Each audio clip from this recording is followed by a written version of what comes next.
Boa noite. Os ATM, POS, operações com cartões e banca móvel não estão a funcionar desde sexta-feira em quase todos os bancos do país, porque a Sociedade Interbancária de Moçambique decidiu romper o contrato com o seu fornecedor de software por alegadas chantagens. Porém, ainda não há datas para a resolução do problema.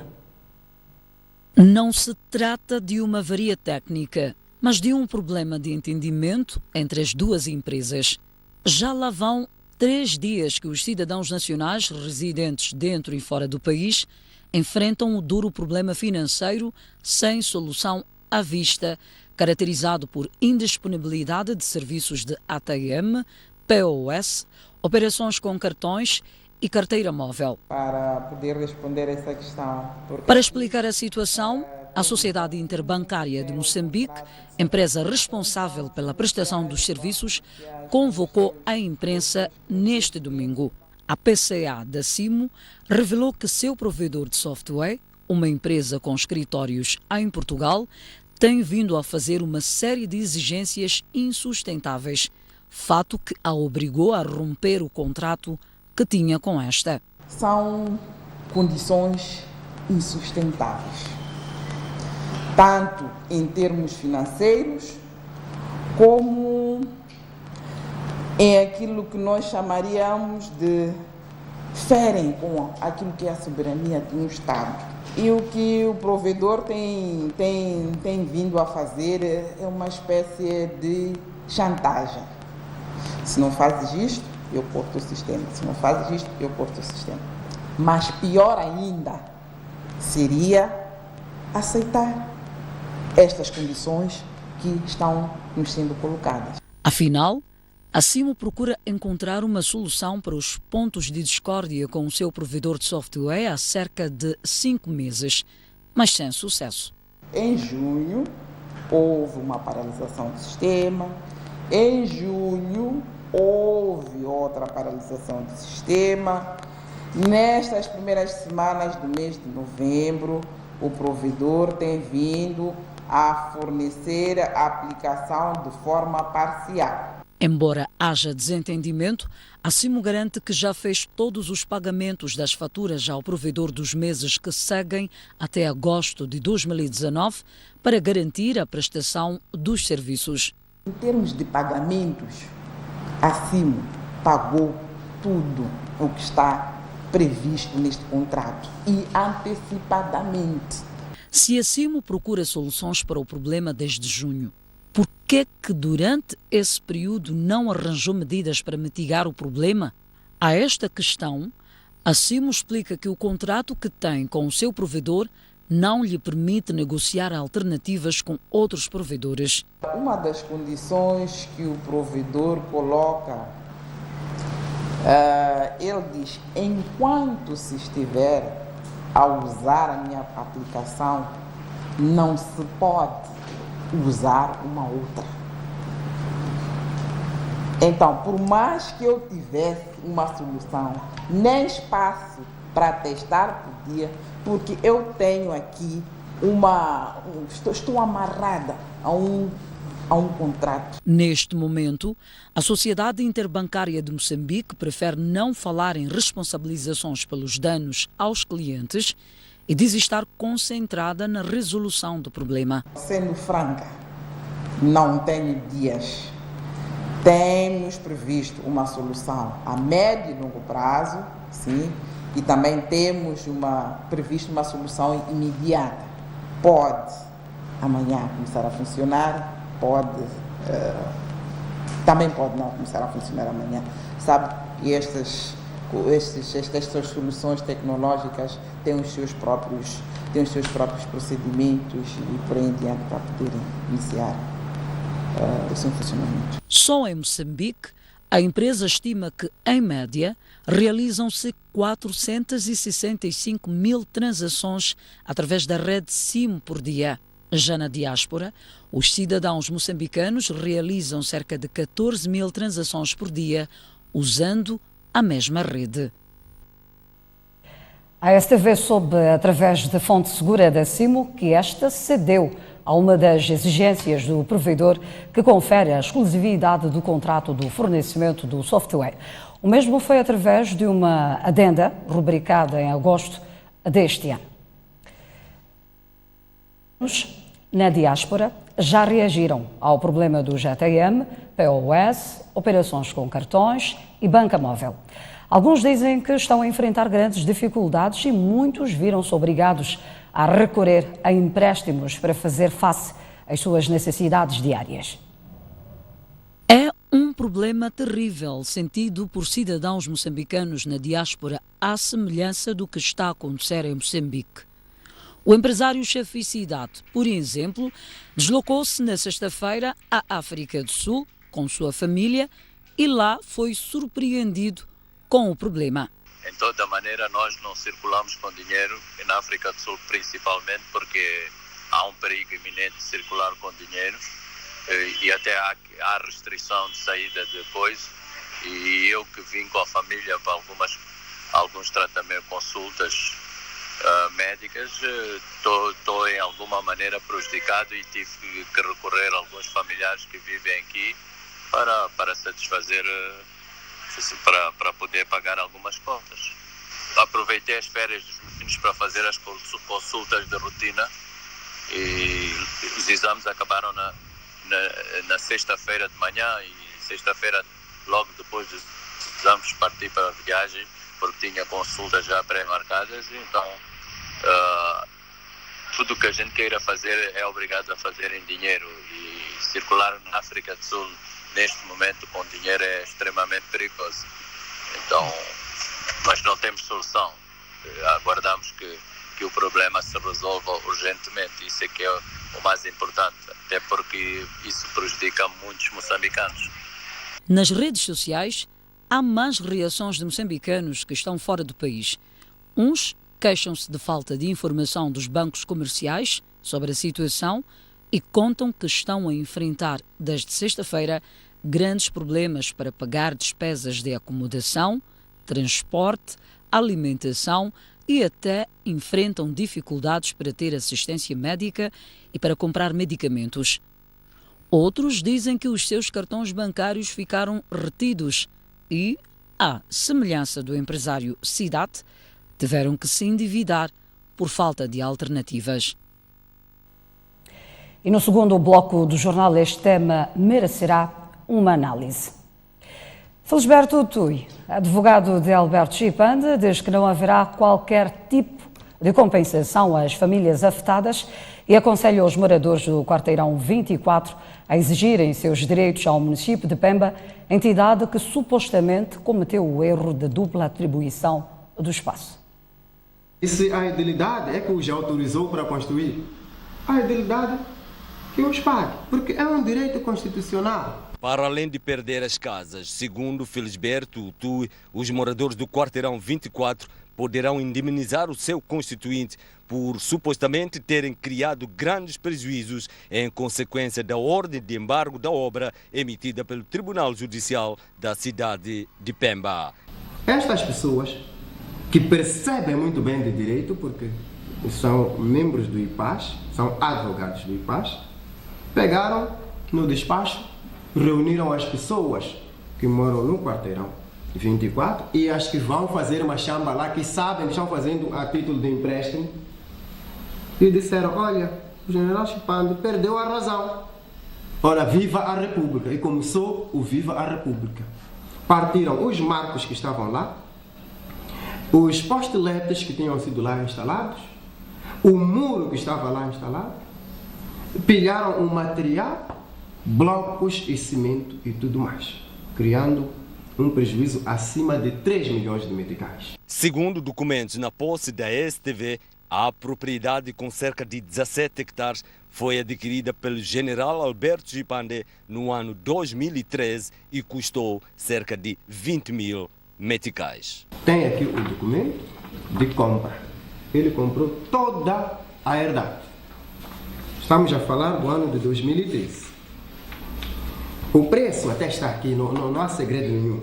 19.337 1,76 meticais. As famílias que vão perder as suas casas, segundo Felisberto Tui, não serão indemnizadas pelo seu constituinte por alegadamente terem ocupado o espaço de forma ilegal. Que se até terça-feira nada acontecer, de fato, as demolições vão acontecer e ali vai ficar uma rua perimetral de 10 metros de largura e nada mais. Estamos a 10 dias da realização da segunda edição do MOSEF Young Leaders. Vamos acompanhar a seguir um bloco dedicado a este evento.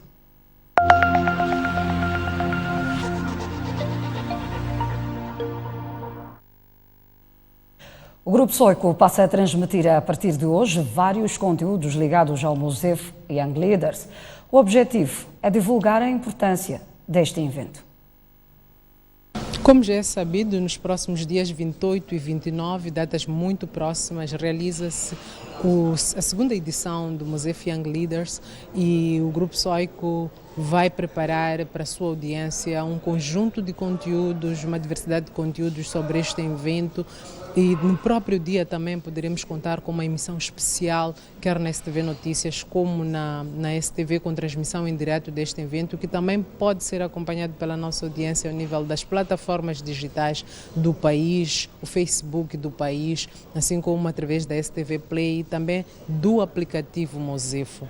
Trata-se de um evento muito importante e por essa razão nos próximos 10 dias a nossa audiência poderá acompanhar através dos nossos produtos de mídia vários conteúdos informativos sobre este produto, até porque é um produto, uma plataforma, o MOSEF Young Leaders é uma plataforma para os jovens participarem no debate, adquirirem conhecimentos, trocarem experiências e contribuírem para o desenvolvimento do nosso país, porque na verdade eles são a chave do desenvolvimento, são a força motora, são eles que têm energia para dinamizar o desenvolvimento do país e levar o país a bom porto. São a maioria e por essa razão são convidados a participar, quer no evento, assim como através das nossas plataformas de difusão que vão garantir que esta informação de tudo que será partilhado neste espaço chega até aquele telespectador que não terá a oportunidade de estar presente. Emerson Miranda e Emma Soares serão as caras do MOSEF Young Leaders. Os dois apresentadores dizem que a iniciativa representa uma vitória para a juventude, pois terá a oportunidade de discutir o seu papel no desenvolvimento do país.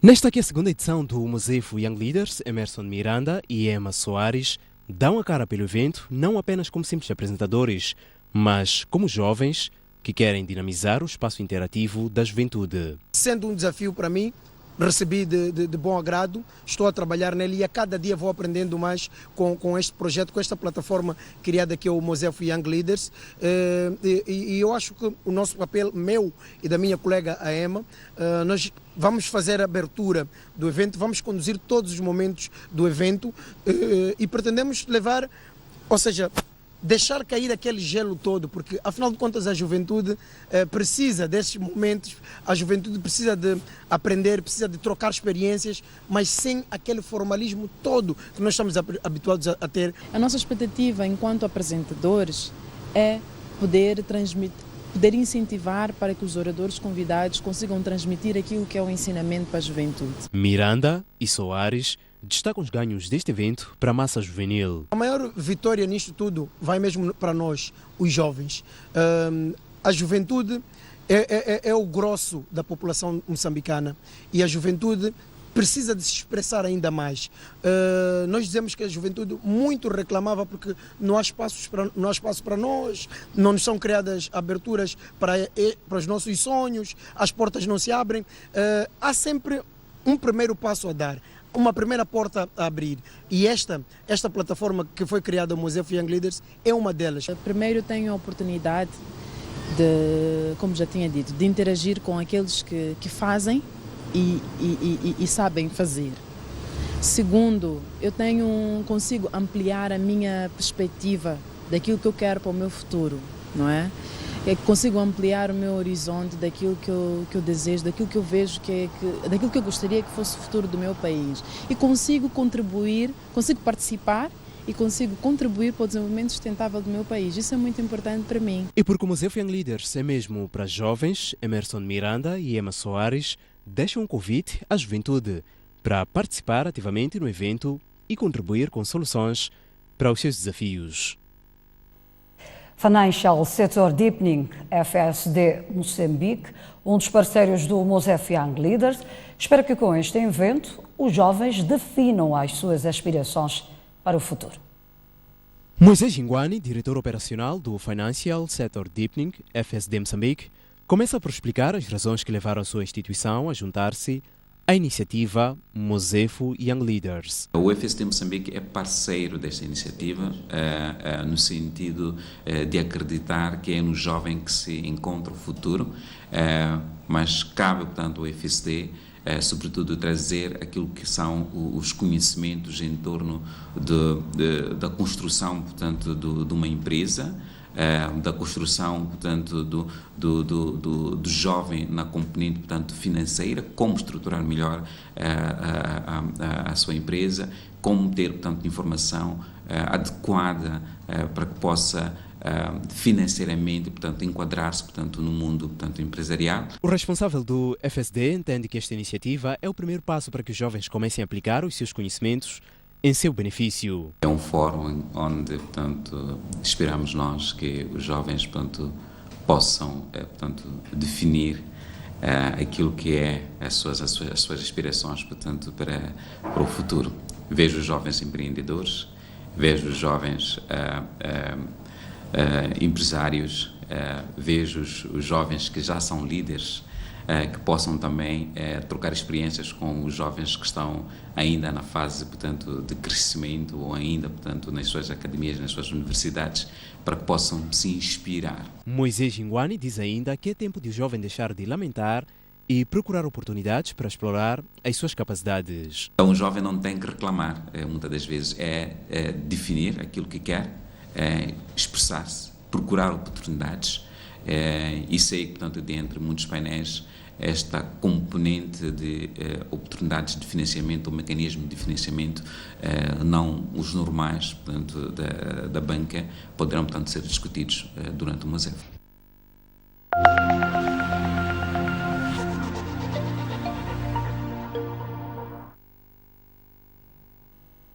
Olhamos agora as notícias internacionais, onde 2 candidatos da oposição poderão enfrentar-se na segunda volta das eleições presidenciais no Madagascar, de acordo com os dados eleitorais provisórios que colocam o atual presidente em terceiro lugar, com apenas 9% dos votos. É já previsível a segunda volta das eleições presidenciais no Madagascar, entre os 2 líderes da oposição, Andry Rajoelina e Marc Ravalomanana. A contagem dos votos ainda não está concluída, mas há indicação que o atual presidente ficará de fora do escrutínio, por ter ocupado a terceira posição com 9% dos votos. Rajoelina lidera a contagem com 39% contra 35% de Ravalomanana. A segunda volta está marcada para dia 19 de dezembro. Espera-se que o processo eleitoral continue pacífico depois dos conflitos de 2009, quando Rajoelina forçou Ravalomanana a deixar o poder. Milhões de eleitores esperam que o novo presidente resolva os problemas de desemprego. Iniciou ontem a 11ª sessão extraordinária da União Africana, com o objetivo de promover a paz e a união no continente. O primeiro-ministro da Etiópia foi um dos líderes africanos mais aplaudidos por ter realizado grandes reformas em menos de 7 meses naquele país oriental. Addis Abeba, capital da Etiópia, acolhe desde sábado a 11ª Cimeira da União Africana, com os líderes africanos a comprometer-se a desenvolver e promover a paz no continente. Abiy Ahmed, primeiro-ministro etíope que assumiu o poder desde abril deste ano, foi tido como exemplo de um bom líder africano devido às grandes realizações em pouco tempo. Em discurso, Abiy Ahmed falou das conquistas da Etiópia, tendo destacado a libertação de milhares de prisioneiros políticos, a suspensão de banimento contra partidos políticos e a imprensa, a reaproximação com a Eritreia e a construção de um governo em que 50% dos membros são mulheres. Abiy disse que o seu governo está comprometido com transparência e prestação de contas, tendo aconselhado a União Africana a reformar-se devido à existência de vários conflitos e crise econômica nos seus países. Vamos agora olhar então para o jogo dos Mambas diante da Zâmbia, onde foi uma vitória sofrida da Seleção Nacional este domingo, diante da Zâmbia, novamente por uma bola sem resposta, dando uma lufada de ar fresco nas aspirações de qualificação ao CAN dos Camarões em 2019. Um golo de Reginaldo ao minuto 18 da segunda parte deu uma vitória, neste caso ao combinado moçambicano, num jogo que foi controlado pelos Mambas desde o início. Aliás, foi uma vitória sofrida tendo em conta os últimos minutos em que os Mambas, os últimos jogos, melhor dizendo, em que os Mambas sofreram nos últimos minutos, valendo a boa prestação de Lionel a dar segurança e garantias aos moçambicanos. Afinal, ainda podemos sonhar. Assim, os Mambas esperam pelo jogo de março, diante da Guiné-Bissau, para procurar carimbar a passagem ao CAN de 2019. E no final do jogo, Abel Xavier disse que a vitória foi fruto de muito trabalho e agradeceu o apoio dos adeptos que estiveram no Estádio Nacional do Zimpeto. Já Domingues, Zeinedine Júnior e Reginaldo destacaram a boa prestação do conjunto e dizem que os Mambas vão continuar a trabalhar para chegar ao CAN de 2019 nos Camarões. Saber sofrer tem que ser também uma virtude desta equipa. Podemos sofrer por fora, podemos sofrer no contexto de jogo e eu penso que os jogadores deram uma resposta cabal daquilo que são as suas qualidades, daquilo que é o seu valor e, portanto, tenho muito orgulho de ser treinador desta geração e muito obrigado, obviamente, das pessoas que têm colaborado, que têm apoiado e ao povo moçambicano que se fez presente. Temos muito tempo para começar a pensar no jogo contra a Guiné, que vai ser um jogo muito decisivo, mas ainda temos muito tempo, só temos que tentar manter o ritmo, né? O ritmo da equipe. A equipe tem que se encontrar ainda mais. Sempre que nós tivermos um jogo na data FIFA, se nós tivermos duplas jornadas, melhor ainda, que é para tentar manter o ritmo. Já merecíamos esta vitória. Depois de 2 meses, menos conseguido, né? Queríamos ganhar, infelizmente não conseguimos bons resultados e estávamos todos cientes de que teríamos um jogo difícil, principalmente porque também tínhamos a obrigação de agradar o povo que já merecia faz tempo e o jogo de hoje foi um jogo bem conseguido e conseguimos ganhar o jogo. E agora só temos de pensar no próximo jogo com a Guiné, que é um jogo muito importante e temos de fazer tudo para poder ganhar o jogo. Marquei o golo, mas divido o golo com toda a equipa. Eu acho que quando entramos em campo, entramos para ganhar. É claro que no passado tivemos 2 jogos que não conseguimos bons resultados, mas hoje demonstramos que temos qualidade e podemos vencer a qualquer adversário. Estou feliz pelo golo, mas divido o golo com toda a equipa porque lutamos pelo resultado e hoje estamos felizes. Já sabe que no segundo bloco do Jornal da Noite vai poder acompanhar o espaço de análise na companhia de Boaventura Mucipo. Eu fico por aqui, mas antes mesmo, deixo ficar a previsão do estado de tempo para as próximas 24 horas nas principais cidades do país, onde Maputo poderá registrar uma temperatura máxima de 28 graus, uma mínima de 19. Para Seixais espera-se uma temperatura máxima de 28 graus, uma mínima de 21. Inhambane poderá registrar uma temperatura máxima de 31 graus e uma mínima de 23. Já para a zona centro do país, Beira prevê-se uma temperatura máxima de 31 graus e uma mínima de 23. Para Chimoio prevê-se uma temperatura máxima de 34 graus e uma mínima de 18. E para Tete prevê-se uma temperatura máxima de 38 graus e uma mínima de 24. E Quilimane poderá registrar uma temperatura máxima de 32 graus e uma mínima de 25. Seguimos para a zona norte do país. Para Nampula, prevê-se uma temperatura máxima de 30 graus e uma mínima de 22. Pemba poderá registrar uma temperatura máxima de 32 graus e uma mínima de 24. E Lexinga poderá registrar uma temperatura máxima de 24 graus e uma mínima de 16. Boa noite.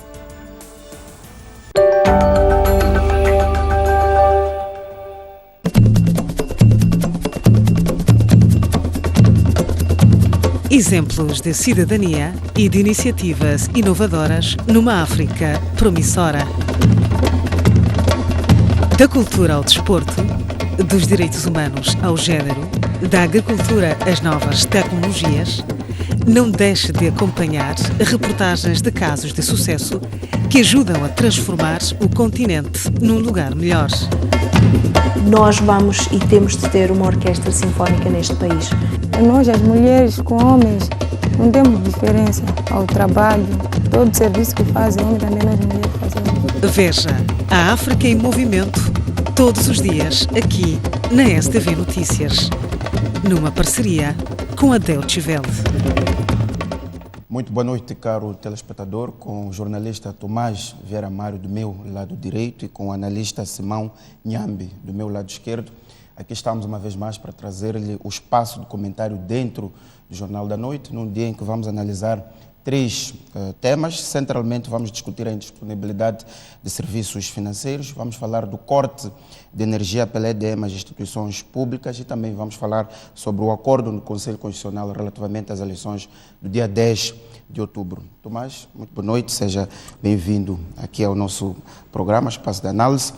Comecemos mesmo pela indisponibilidade de serviços financeiros, vamos dividir a análise em 2 vetores. O primeiro é o impacto social e econômico que esta situação está a ter e depois vamos olhar para a forma como a CIMO, de acordo com a conferência de imprensa que deu hoje, conduziu este processo até a decisão de rompimento da relação com a empresa prestadora daqueles serviços.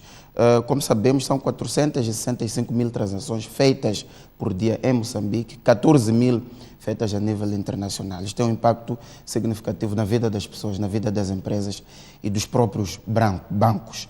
A minha primeira pergunta é: qual é a sua análise relativamente aos acontecimentos e a forma como se explicou à sociedade sobre este problema? Boa noite. Eu penso que, para todos os efeitos, este fenómeno, porque é um fenómeno, tem consequências dramáticas, não só em termos econômicos, mas também em termos sociais, porque ninguém imagina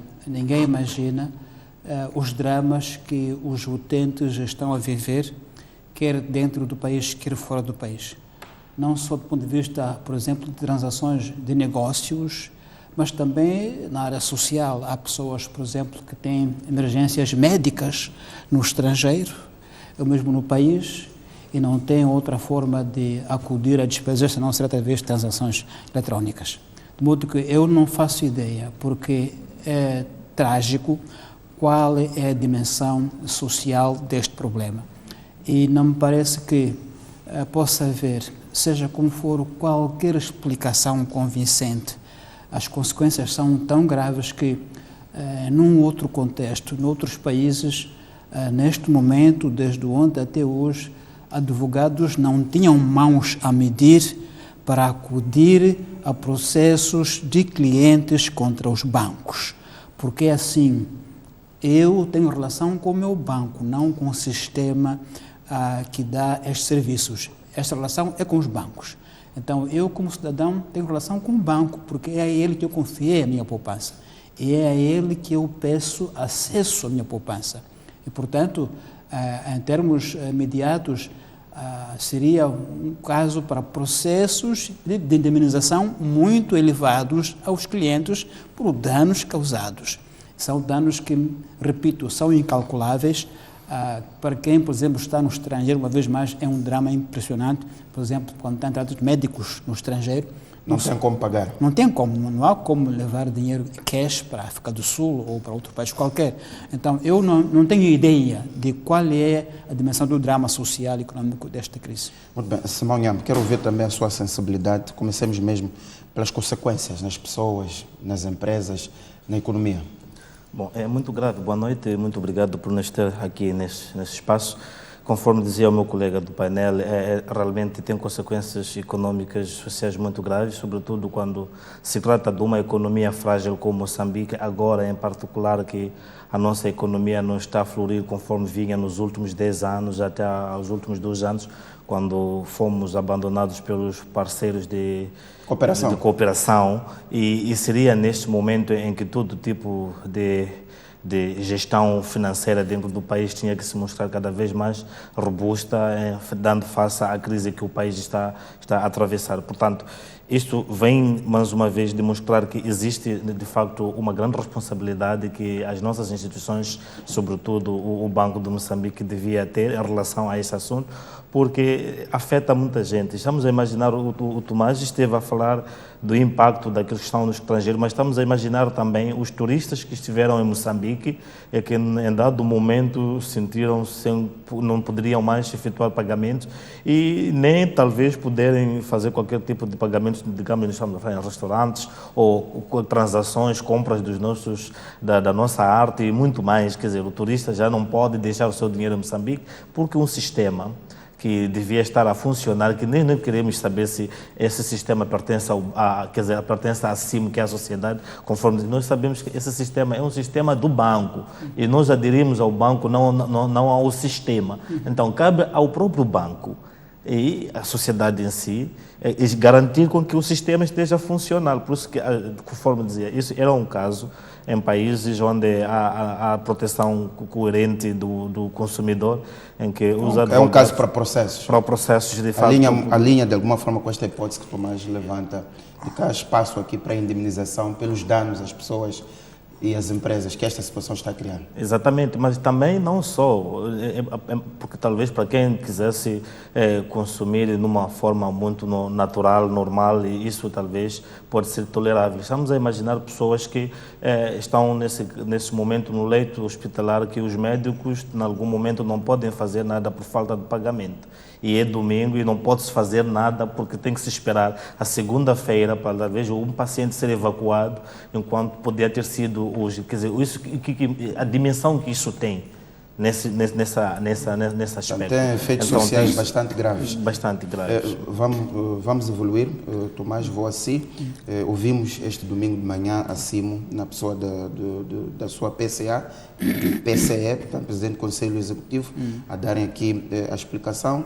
As linhas centrais, que foi a peça de abertura aqui do nosso jornal, é que não há uma solução imediata, que a CIMO rompeu o contrato com o prestador de serviço devido às chantagens que colocariam em causa a soberania do país e de que tudo se fez para tentar se evitar esta situação. E a minha pergunta é mesmo essa, Tomás. No seu entendimento, acha que era possível ou não evitar um tipo de situação como esta? Se tudo se fez-se e não resultou. Esse é que é o problema. E, honestamente, eu achei muito estranho que o gestor do sistema venha dizer que já havia chantagem há algum tempo atrás por parte de quem fornece o software e que esse gestor resistiu à chantagem. A pergunta é, enquanto decorria a chantagem, como é que se preparou para o caso dela se efetivar? Como de facto efetivou-se? Então, não me parece que a explicação que dá o gestor é convincente em termos de capacidade e nível de resposta para o caso de a chantagem se verificar, como se verificou. Então, honestamente, eu penso que a gestão não explicou de forma que nos convença de que tudo fez para se evitar o desastre. É preciso que realmente a sociedade desperte e diga, essa explicação para mim não foi convincente, Exato. Foi deficitária, porque realmente se havia chantagem, havia sinais claros de que o fornecedor podia fazer algo. A pergunta é, o que é que se fez para o caso de, como agora aconteceu, alguma redundância, alguma preparação para prevenir o desastre que ora ocorreu? Então eu penso que esta questão tem que ser muito bem debatida e acho que, de facto, os gestores devem vir a público com muito mais informação. Neste momento deixaram-nos, digamos, no limbo, porque não há ideia de solução, nem data. A pergunta é, e depois? Mas também... Só faço a mesma pergunta. Ficou convencido com as palavras da CIM? Não tanto, mas eu não queria repetir o que o Tomás disse. O que aqui suscita é uma pergunta. Como é que foi, de facto, a atribuição do concurso para quem forneceu esse software?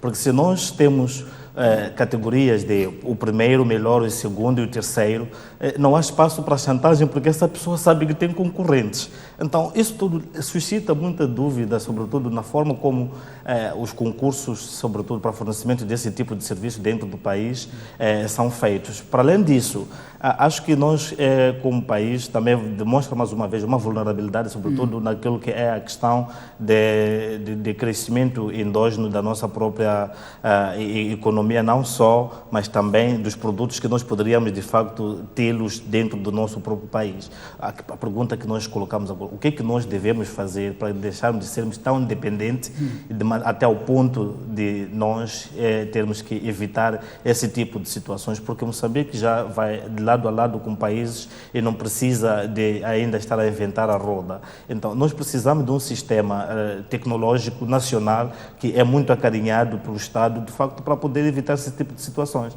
Embora haja alguma forma de transferência de conhecimento, mas que também esteja nutrida dentro do país, porque me parece que a solução virá de fora, não dentro do país.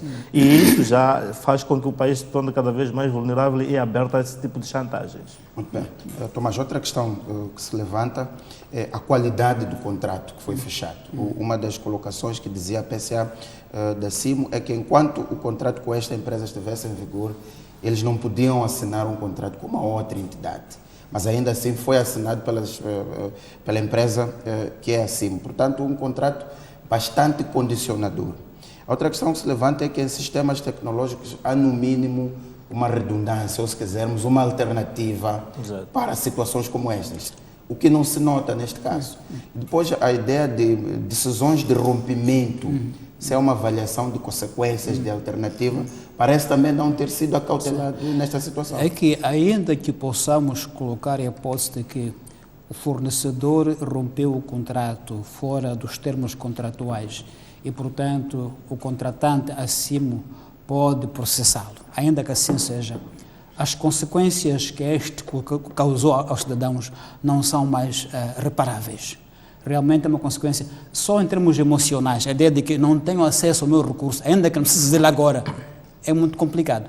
E sendo uma questão muito sensível, eu não sou especialista nessa área, mas creio que é da inteligência média pensar que há sempre uma redundância. Há uma alternativa, no caso de... Quer dizer, não posso imaginar uma economia mundial que fique como a nossa fica, tão vulnerável, tão suscetível de paralisação, porque não há soluções. Quer dizer, neste momento, o que nos dizem é que não tem solução. Então, como é que nós ficamos? Ou seja, o meu ponto é o seguinte, não é credível nem aceitável que um país fique assim. Quer dizer, porque devia-se prevenir este tipo de situações e haver alternâncias ou alternativas no caso de... Porque, repito, diz-se que já havia chantagem e nós ficamos, digamos, a fazer o jogo de cintura, de que temos força, podemos resistir, mas sem alternativa. Então, eu acho que realmente algo está bem errado nesse sistema, bem errado, e a explicação que nos dão não satisfaz em termos de que não cura as consequências. Eu acho que isso é grave. É grave. Como dizia o colega, temos um país já vulnerável, já suspeito, já desconfiado dos sistemas económicos, de gestão, de credibilidade, mas sem dúvida, ficamos de facto no trash, como diz na linguagem dos autores, ficamos no lixo, não é? E acho que não temos mais espaço para isso. Simão, partilha desta ideia de que há alguma coisa de estranho pela forma como esta situação foi conduzida. Não há redundância, não há um sistema alternativo, a qualidade contratual também não se compreende. Sim, é que na verdade situações como essas só se tem verificado em países que estão numa crise aguda, em que quando as pessoas vão aos bancos dizem que não há dinheiro e cada um desses tenta tirar o seu dinheiro dentro do banco porque não confia mais no sistema. E isso remete-nos mesmo a pensar que será que aquele que tem dinheiro no banco vai amanhã precisar de deixar o dinheiro? Quer dizer, as pessoas não querem formar 7 filas para fazer a mesma transação. As pessoas, se não há uma luz verde lá para frente, quem tem dinheiro no banco pode pensar, dizer, olha, eu vou tirar o meu dinheiro porque não terei tempo de sempre ir ao banco tirar dinheiro. E isso pode provocar realmente um colapso total da nossa própria economia, sobretudo quando nós achamos que temos os bancos para fazer a distribuição e fluir a economia, sobretudo na questão das transações financeiras. Portanto, realmente eu gostaria de certa forma ver o governador do banco, conforme nos habituou a explanar esse tipo de de situações, Sim, ele vir... Acha que a comunicação relativamente a este problema devia ser a um nível mais alto? É que isto é de interesse do próprio Banco Central. Se quem tem muito dinheiro acha que não pode formar 7 filas para tirar o dinheiro para poder realizar as suas atividades financeiras ou econômicas ou qualquer tipo de investimento e tira o dinheiro do banco. O banco confia nas poupanças para poder dar àqueles que têm que investir. Os empréstimos bancários é na base daquele que deve poupar. Agora, se tu dizes a alguém que não pode pagar por POS, não pode pagar, não pode tirar dinheiro no ATM, o que vai fazer essa pessoa? Vai tirar o seu dinheiro e o banco fica sem nada para dar a quem precisa.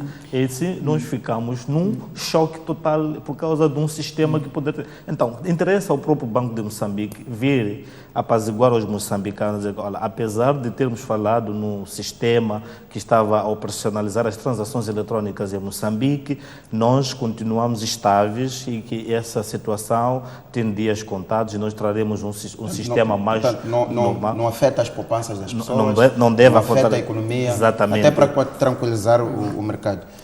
Tomás, mesmo porque hoje em dia ninguém anda com cash na pasta ou no bolso. Se você vai à África do Sul, por exemplo, entra numa loja com 100 randes em dinheiro vivo, eles perguntam, você é de onde? Porque suspeita que é dinheiro de tráfico de drogas ou de outros produtos proibidos. Então, não é questão de ir ao banco levantar dinheiro, é que mesmo com dinheiro em cash, há lugares onde você não faz nada com dinheiro em cash, não é mais aceito dinheiro em cash. Tomás, 2 questões. Primeiro, a forma como foi gerida a comunicação deste problema. Houve um problema logo pela manhã, sexta-feira, só à tarde é que num comunicado de 2 linhas, a CIM veio dizer que, devido a aspectos alheios à sua vontade, estava a haver este problema. E só esta manhã de domingo é que veio esta explicação com a qual os 2 comentadores aqui não concordam. Queria que comentasse relativamente a isso, mas também relativamente ao nível de quem está a comunicar com a sociedade sobre um problema tão grave como este. Sim, porque este problema, vamos lá ser claros, é político. Tem a ver com o poder do Estado e com a sociedade em paz ou não. Então, não é só questão de ter dinheiro ou não disponível. É uma questão de uma nação estar ou não estar em paz. Então, é uma questão muito séria. E penso que a forma como foi gerida não correspondeu ao tom em que ele é sério. E estou de acordo com o meu colega em como era de esperar que o governador do Banco de Moçambique, o Dr. Rogério Zanamela, realmente viesse a público. Dar um tom... Até porque eles são os maiores acionistas da CIMO, tem 51%. Sim, e dar um tom de qual é a perspectiva. O que pode esperar de agora em diante? Não se pode ficar... estamos a trabalhar no assunto. Não, isto não é informação. Pelo contrário, isto é algo que desinforma e cria pânico na sociedade. E quero destacar esse ponto, cria pânico. Neste momento há um pânico na sociedade. Preciso que alguém venha com informação mais credível e mais serena e calmar os ânimos das pessoas. Simeão? Sim, e outra coisa que também nós, como sociedade moçambicana, devemos tentar debater é que o Banco de Moçambique é acionista e ele é o árbitro do sistema financeiro de Moçambique. Como vai se sancionar caso, de facto, como acionista? Quer dizer, essa promiscuidade dentro do processo de ações na CIM coloca também o próprio Banco de Moçambique fora da credibilidade, porque ele devia ser o supervisor. Mas, nesse caso, não é só o supervisor, é também acionista, com 51%. Agora, eu pergunto, quem, por acaso, os acionistas não tiverem tomado uma decisão coerente e a nação toda foi prejudicada por causa das decisões tomadas pelos acionistas, incluindo o Banco de Moçambique, quem vai aplicar a medida necessária para corrigir isto? O próprio Banco de Moçambique vai disparar no seu próprio pé? Teremos que chamar uma entidade estrangeira para vir sancionar o Banco de Moçambique? Então, acho que nós temos, como uma nação, desenvolver um hábito de debate claro e franco sobre como é que nós devemos participar em certas atividades, sobretudo quando se trata de fortalecimento das instituições públicas. E o Banco de Moçambique é uma das instituições públicas que deve, de facto, demonstrar tanta credibilidade de maneiras que não haja nenhuma nódoa na sua atuação dentro dos processos financeiros em Moçambique. Uma última pergunta relativamente a este tema, para irmos aos outros. A comunicação que a CIMO dá é que não há solução nem à vista, fala-se de médio e longo prazo, que podem ser semanas, podem ser dias, podem ser meses. A minha questão, Tomás, é como é que fica o país? Pois, aí está, esse tipo de comunicação de que não temos solução à vista é um tipo de informação que não se pode dar ao público, num caso como este. Realmente não se pode, não é assim que se comunica ao público.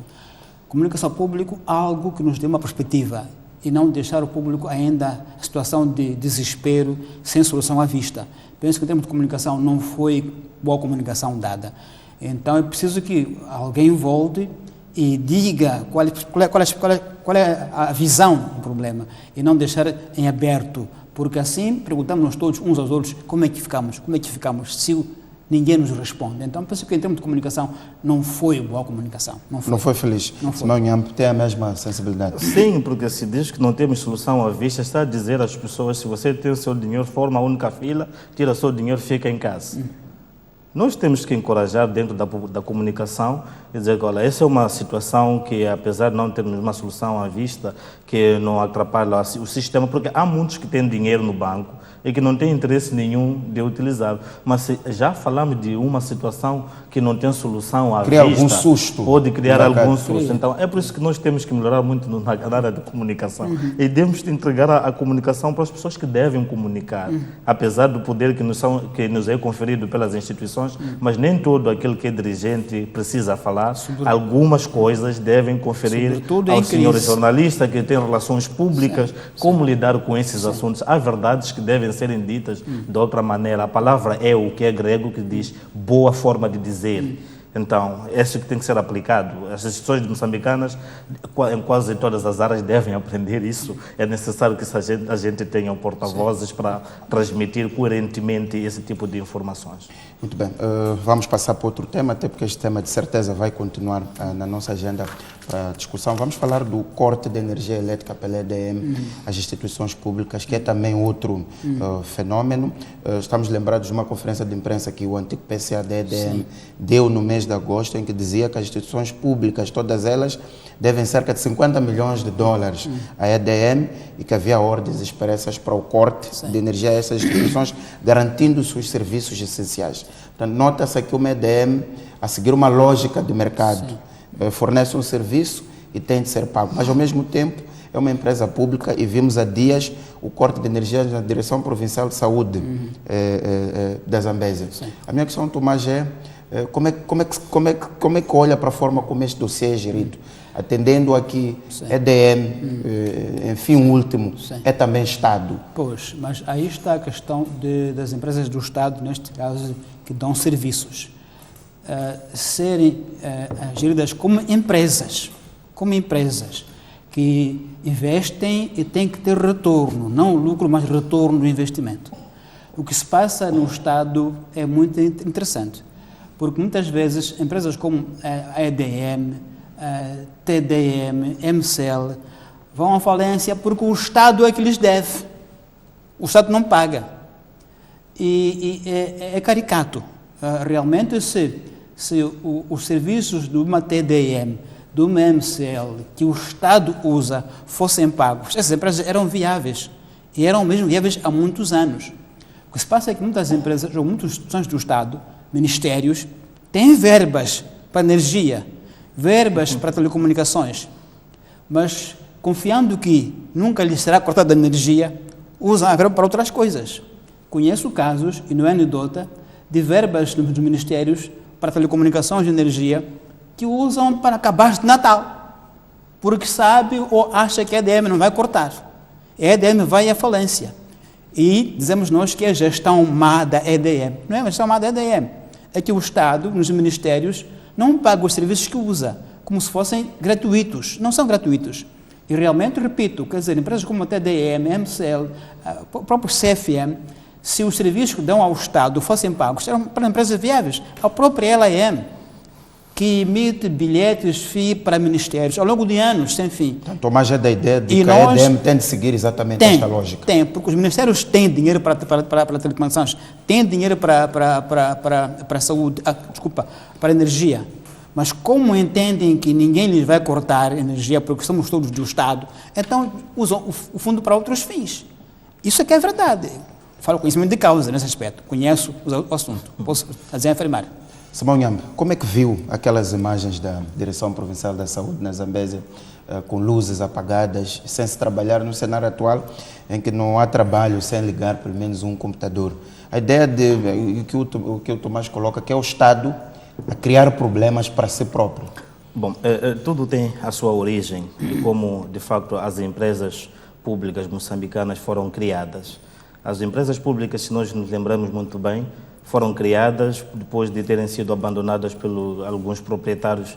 Então, para viabilizar a empregabilidade de alguns moçambicanos que se encontravam nessas empresas, elas foram nacionalizadas.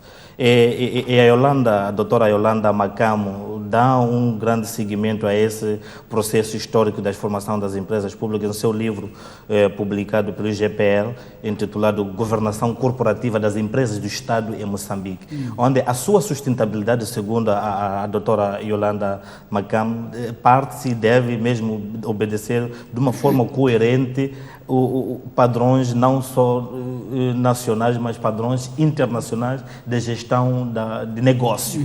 E tem códigos de ética que devem ser aplicados e isso garante a transparência na gestão da coisa. Isso quer dizer que uma empresa, independentemente da sua origem, se é do Estado ou não, ela tem de cobrar. A competitividade de uma empresa parte da geração de lucro. E se não pode cobrar, então essa empresa não pode existir, porque a sua própria sustentabilidade tem que, de facto, ser garantida pelo trabalho que eles fornecem. Exatamente. Eles não podem fornecer a única coisa que estão para vender. A EDM vende energia, não pode fornecer, tem que vender e cobrar. Em todos os aspectos. Nós não podemos como uma empresa, né? A EDM, nesse caso, não pode ceder nem sequer ao Ministério da Saúde, salvo alguns serviços essenciais, questões de ética, sendo a EDM que nós não podemos deixar faltar, por exemplo, pelas águas de Moçambique, luz e água e segurança para os utentes, não é? Não podemos deixar isso faltar, porque é um serviço mesmo essencial e necessário. Mas há sítios que, por exemplo, do Ministério da Saúde, da Direção Provincial na Zambésia, tem tantos outros que não estão a cumprir com o seu papel. Mas, mais uma vez, para parabenizar a EDM pela atitude, não é? Porque isso é aquilo que todos nós, em termos de gestão das empresas, tínhamos que seguir. E também que não é pela primeira vez, não é? Esse tipo de atitude. A coragem da EDM tornou-se a primeira empresa pública moçambicana que contratou de uma forma muito aberta um PCA, o cessante, nesse caso o Magal, num processo que não só envolvia moçambicanos. Então, essa forma de nomear a formação de direção e gestão da própria empresa, que já obedecia aos padrões de governação aceita a nível internacional. São aspectos que, pela atitude tomada hoje pela EDM, não nos admiram, porque as coisas dentro de uma gestão corporativa é assim, conforme dizia o Tomás. Se nós formos a comparar as empresas aqui em Moçambique da telefonia móvel, aquelas que têm uma governação corporativa são sustentáveis e outras que não têm esse tipo de governação corporativa tornam-se insustentáveis. Está a falar do caso da MCL.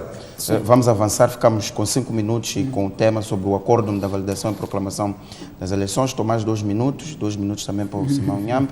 É o acordo 27/2018, 13 de novembro. Há aqui algumas questões sobre as quais podemos refletir. A invalidação das eleições na Vila de Marromeu. O Conselho Constitucional manda repetir em 8 assembleias de voto. O Conselho Constitucional coloca aqui a ideia de que a atual legislação representa um retrocesso face ao pacote eleitoral aprovado em 2014. Diz também que num Estado de direito democrático, onde o sufrágio universal constitui um direito fundamental no âmbito do processo eleitoral, todas as irregularidades devem ser supríveis. Estamos a falar do caso do Samit Machel, mais concretamente da Judem. Diz também que não faz sentido a inegibilidade dos candidatos que renunciaram ao mandato imediatamente anterior, os casos de Venâncio Mondlane. E, por fim, a ideia de que os partidos políticos continuam a cometer os mesmos erros de eleição para eleição. São vários pontos, Tomás, ficamos com pouco tempo. Sim. Quero ver o seu resumo. Eu achei interessante, sobretudo, de que a legislação ora vigente é um retrocesso em relação à anterior e até com sinais de inconstitucionalidades. Acho isso muito importante, Eu também achei interessante que o Conselho Constitucional tenha analisado com minúcia o caso de Marromeu.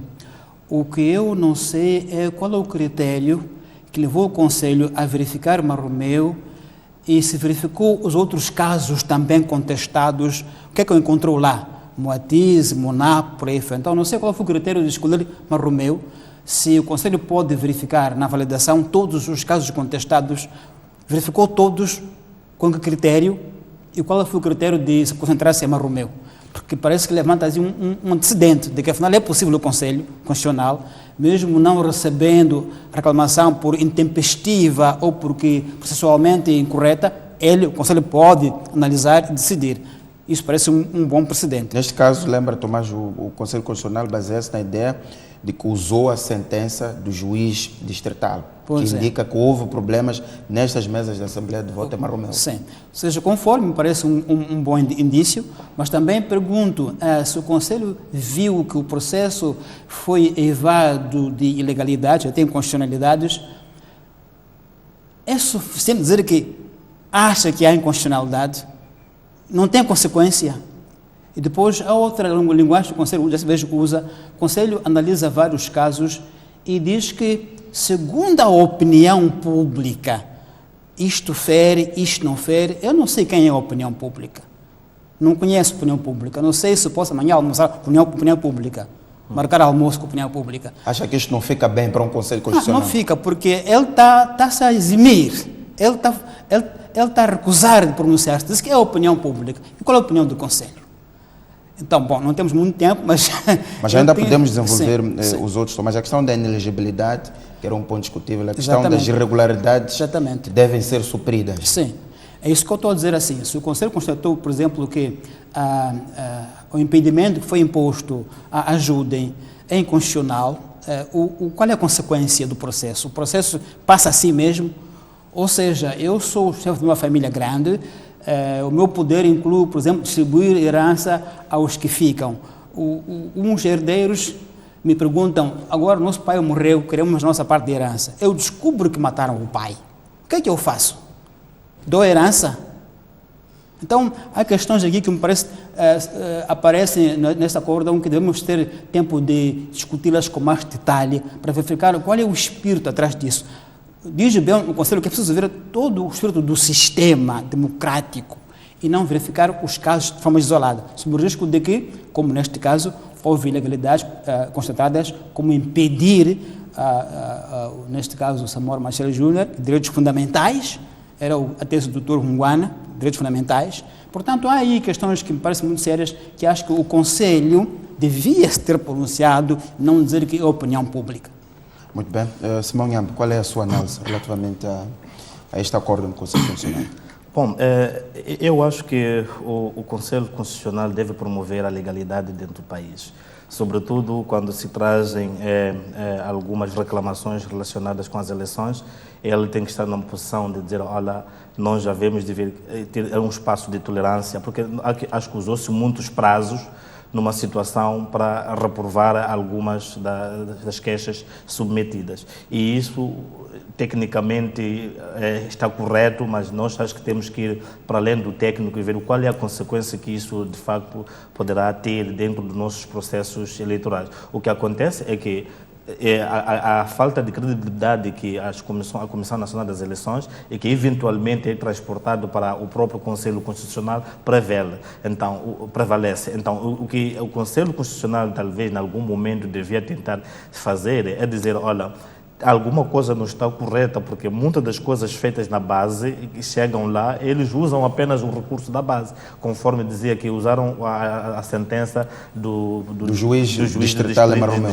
Mas há tantas outras reclamações que não foram atendidas lá, mas quando chegam no Conselho Constitucional, quem depois sai sem credibilidade é o próprio Conselho Constitucional. Então, alguma coisa deve ser mexida de forma a dar uma credibilidade às instituições dentro do país. Por exemplo, nós temos em Moçambique uma oposição muito robusta, sobretudo no que diz respeito ao número de assentos comparado com a maior parte dos países da África Austral. A Renamo, junto com a MDM, são a maior oposição da região em termos numéricos, mas em termos de atuação legislação e influenciar a legislação, eles são 1000 vezes ultrapassados pela a representação de Economic Freedom Party de Julius Malema na África do Sul. Na África do Sul, o Julius Malema e o seu partido conseguiram trazer transformações políticas e econômicas e legislativas dentro do seu país, porque as instituições, de facto, atendem aos assuntos, não às pessoas. Então, o peso que a Renamo e a oposição e a MDM têm é suficiente para trazer transformações. Para trazer a transformação. Basta que as nossas instituições sejam mesmo fortes. Agora, uma coisa que não é só ser forte, é a atitude que esses partidos políticos também devem ter em termos de conhecimento e essa questão, o assessoria. Conselho Constitucional levanta que os partidos políticos continuam a cometer os mesmos erros de eleição para eleição. A questão da legislação, que o Conselho Constitucional diz que representa um retrocesso face ao pacote eleitoral aprovado em 2014. Sim, porque a maior parte do debate foi aprovado, por exemplo, não foi discutido no Parlamento. É no âmbito do diálogo político que se faz uma transformação eleitoral. E fez-se a correr. Não só a correr, é que o debate para uma eleição, para uma legislação, não pode ser só de duas pessoas, conforme eu me refiro, do líder da oposição e o Presidente da República. Tem que ser um debate robusto dentro da Assembleia da República, isenta de qualquer coisa, para que se vir não só o presente, mas para o futuro. Mas o que aconteceu, esse pacote era apenas para resolver a questão do conflito que nós vínhamos tendo de lá para cá. Então, nós temos que tentar repensar qual é o sistema eleitoral que é capaz de nos trazer uma paz efetiva e que as pessoas que concorrem, ao entrar, entram com toda a fé de que o resultado que sairá dali é de facto o resultado que lhes representa, mesmo quando perdem. Mas e agora, os perdedores se chamam derrubados. Apenas aqueles que são vencedores que acham que a lei é justa. E desta forma fechamos o nosso programa, o nosso tempo está esgotado. Agradecer a vossa presença, Tomás Vieira Mário e Simeão Nhambe, num dia em que discutimos principalmente o tema que marca a agenda nacional, que é esta indisponibilidade de serviços financeiros. Já sei, caro telespectador que nos acompanhou, este espaço de comentário termina aqui, onde também termina o Jornal da Noite. Até o próximo domingo.